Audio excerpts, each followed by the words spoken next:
மக்களை கொச்சைப்படுத்துறது மாதிரி இல்லையா? கோடிக்கணக்கான மக்கள் அவங்க தங்கள் உரிமைன்னு நினைச்சு ஒரு பொருளை போய் வாங்குறான். எதுங்க உரிமை? அரசு ஆட்சியாளர்கள் வாக்குறுதி தர்றாங்க. வாக்குறுதி கொடுத்ததை பாருங்க. சலுகை சலுகை அல்ல, அது சலுகைங்க. உரிமை அது இல்லங்க. நீங்க என்ன பேசுறீங்க? ஒரு தேர்தல் அறிக்கையில தேர்தலின் போது இலவசங்கள் கொடுங்க, அது எங்க உரிமை உங்ககிட்ட சொன்னாங்களா? இலவசத்தை சுயமரியாதை பேசி வந்தவர்கள் அவமரியாதை சின்னங்களாக்கினார்கள். தன்மானத்திற்கு இயக்கம் கண்ட கூட்டம் அவமான சின்னமாக அலைகிறது.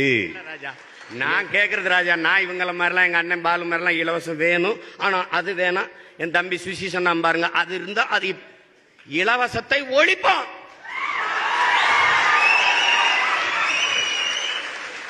ஆனால் இலவசம் பெற வேண்டிய ஏழ்மை வறுமை நிலையில் இல்லாது என் மக்களின் வாழ்க்கை தரத்தை உயர்த்தும். அதான் எங்க கொள்கை, எங்க கனவு. அதுதான் தேவை. தமிழனிடம் இருந்தது ஒன்றே ஒன்றுதான், தன்மானம். அதையும் அடமானம் வச்சிட்டான். வைக்க வச்சது யாரு?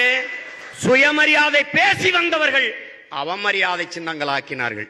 தன்மானத்திற்கு இயக்கம் கண்ட கூட்டம் அவமான சின்னமாக அலைகிறது. இங்கே பேசினாரு. மக்களை கொச்சைப்படுத்துறது மாதிரி இல்லையா? கோடிக்கணக்கான மக்கள் அவங்க தங்கள் உரிமைன்னு நினைச்சு ஒரு பொருளை போய் வாங்குறான். எதுங்க உரிமை? அரசு ஆட்சியாளர்கள் வாக்குறுதி தர்றாங்க. வாக்குறுதி கொடுத்ததை பாருங்க. சலுகை சலுகை அல்ல, அது சலுகைங்க. உரிமை அது இல்லங்க. நீங்க என்ன பேசுறீங்க? ஒரு தேர்தல் அறிக்கையில தேர்தலின் போது இலவசங்கள் கொடுங்க, அது எங்க உரிமை உங்ககிட்ட சொன்னாங்களா? இலவசத்தை சும்மா பேசுங்க. இந்த கூட்டத்தில் யாரையாவது சொல்லுங்க, எங்களுக்கு இலவசம் கொடுங்க, எங்க உரிமை. மக்கள் முன்னால் தேர்தல் அறிக்கை வைக்கப்படுகிறது. இலவசமா நான் சைக்கிள் தர்றேன்னு சொல்ற கட்சிக்கு மக்கள் ஓட்டு போடுறாங்க.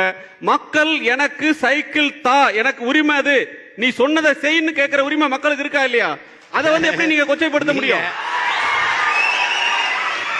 பாருங்க, இது தந்தாதான் ஓட்டு போடுறாங்களா? ஆட்சி தரமா கொடுத்துட்டா இது தேவையில்லையே. நீங்க அதை விட்டுவிட்டு நான் கேட்கிறது தரமான கல்வியை கொடு, கல்விக்கேற்ற வேலையை கொடு, வேலைக்கேற்ற சம்பளத்தை கொடு, அதை கொண்டு பெருமையாக வாழ்கிற வாழ்வை கொடு. இதுதான் எங்களுக்கு தேவை. தரமான கல்வி, தரமான மருத்துவம், தூய குடிநீரை இலவசமா கொடுக்கணும். அது தரல. இங்க பாருங்க, இந்த படத்தில் இருக்க இத்தனையும் இலவசமாக கொடுத்த இந்த அரசு தண்ணீரை மட்டும் 10 ரூபாய்க்கு வித்துச்சு.